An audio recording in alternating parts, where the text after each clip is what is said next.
So, an underrated method to both heal the body, heal the mind, and level yourself up in life is fasting. A lot of people have never even tried a fast. And what fasting generally means is to go a period of time without eating, without consuming calories. And I'd say the minimum amount of time to consider it a real fast is 16 hours. Okay, so once you pass the 16-hour mark, your body is considered in a fasted state. And now what fasting does and why this is so crucial and so powerful is when our body's no longer processing calories, we've no longer been intaking food, and it no longer has to exert the energy in order to process that food. That energy gets redistributed throughout the body and ends up breaking down scar tissue, removing wastes, any sort of toxins that may have built up. And in doing so, your emotional states can heal, your mental patterns, your mental processes can heal. So if you've ever been stuck in a place where, you're in a cycle, you're in a literal cycle, fasting can be an excellent way to actually intervene in the process. It's metabolic intervention. Because when we're no longer giving our body that continuous stimulation, that stimuli of eating, of consuming calories, and I mean, there's nothing wrong with that. Don't get me wrong. I love a good meal myself, but when we give our body some time to rest from that, what it does is it takes the time and it takes the energy to actually repair things, to actually piece things back together, and interrupts any sort of negative processes that we may have been in.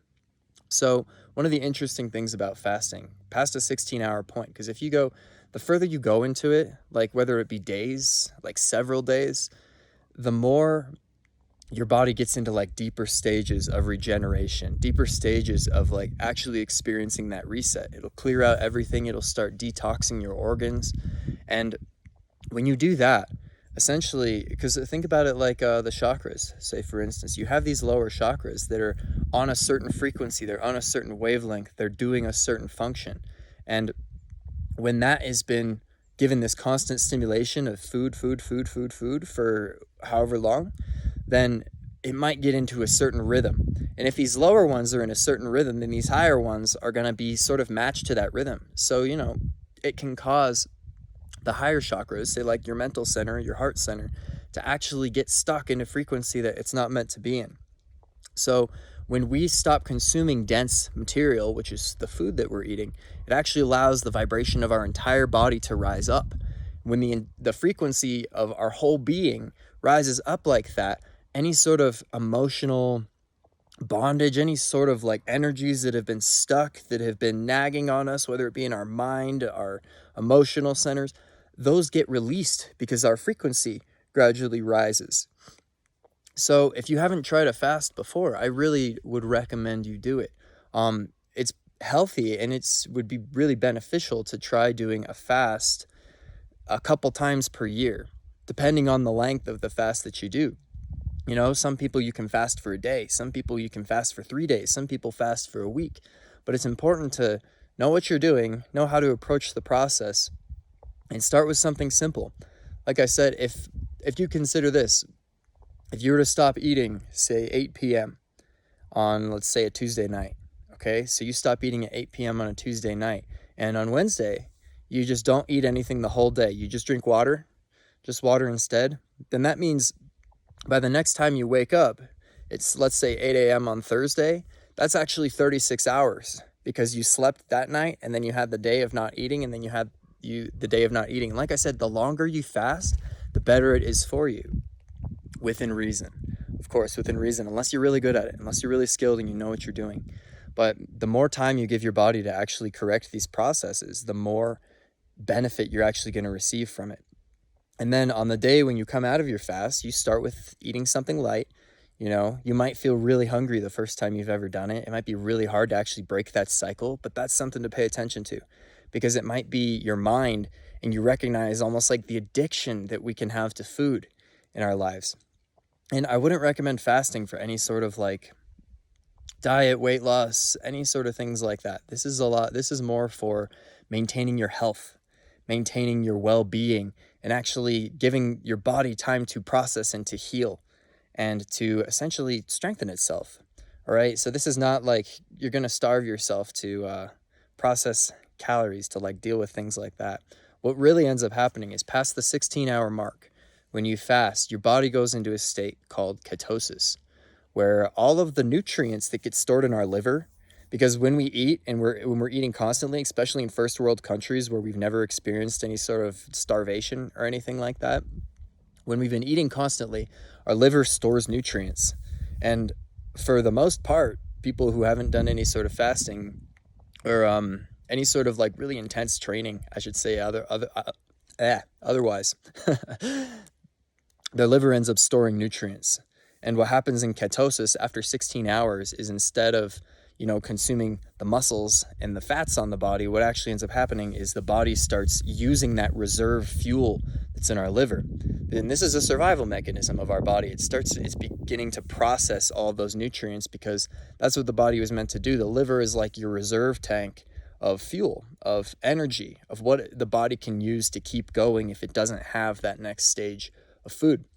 This is really good for your liver, because like I said, if we're packing it with calories all the time and it's getting stuck and it's getting pent up, then we need to give the body time to actually process, some of that old material, let it go, and it ends up clearing new space for new stuff on a very physical level, as well as on, like I said, an energetic level. So you can go as long as you want with this. I'd say some interesting things start happening after you get past like 2 and 3 days, where I can't remember the exact hours of this. I mean, you can look it up for yourself, the phases of a fast. But when we get to a certain stage, the body actually starts producing stem cells and growth hormone. So it actually really gets deep into, say you have, a joint thing. You have some joint thing somewhere in your body, or you have this sore spot that's always just been a sore spot, or whatever it might be. Your body can actually start repairing and replacing damaged cells. Because remember, when you fast and you're not inputting that dense frequency back into your body, which is food, and again, there's nothing wrong with food, just when we take a break from it, the vibration of our whole vessel rises. We rise up and get closer to the point where we're a non-physical being. We're like the non-physical energy that is us, where our body gets closer to that. It gets more in alignment with that. And the level to which that can heal you, to which that can align you to your body's original blueprint, because this is what it's about. Your body, your DNA, carries a specific blueprint.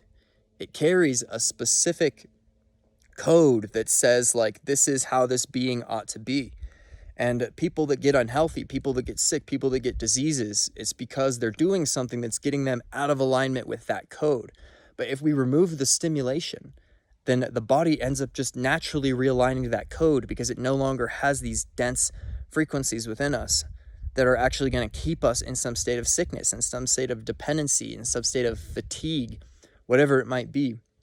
So just remember that fasting is and this is why they call it fasting, because you're going faster. You're rising your frequency. You're leveling up.